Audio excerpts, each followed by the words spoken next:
of the Black Heritage Week, we had some children's exhibition. And the Professor Olushoyinka shared a letter written, and then the title of the competition was "The Many Faces of Corruption in Nigeria," and the children were supposed to interpret it in artwork. And one of the children sent a letter to him to say, "Look, I'm young, but I'm not happy with what is happening in my country, especially in terms of corruption. I want to be able to make a difference. Can you tell me how I can do it?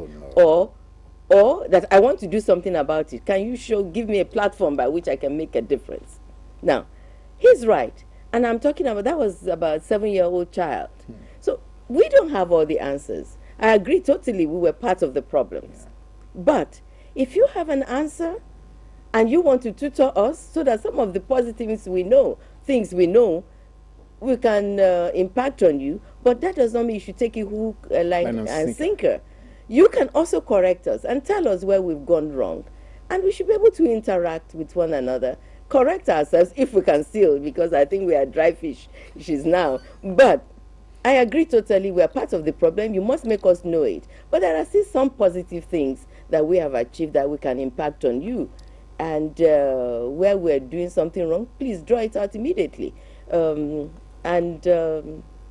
sure some of us will be receptive to correction. Museum of Living History. Okay, and what are we going to be seeing there? Well, I've just told you, you're going to only see an aspect of that.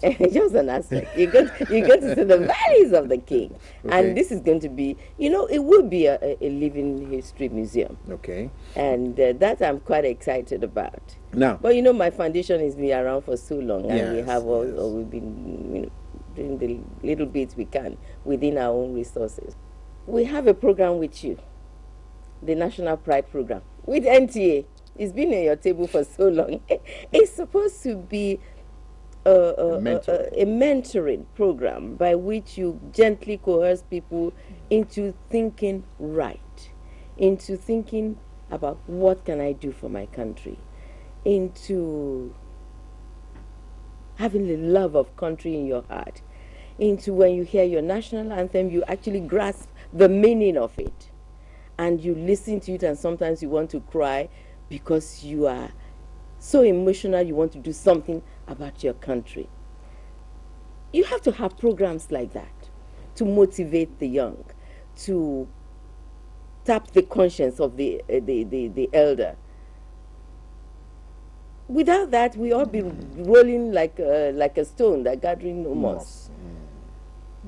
And I don't see much of that going on, except when one is sponsored by government, because something has happened, they sponsor a jingle so quickly, and at the end of the day, we all see it as, another rhetorics. But you must see a group of people coming up with such ingenious programs to be able to interface with both the old and young, to be able to touch their hearts and their consciences and their, and their conscience. So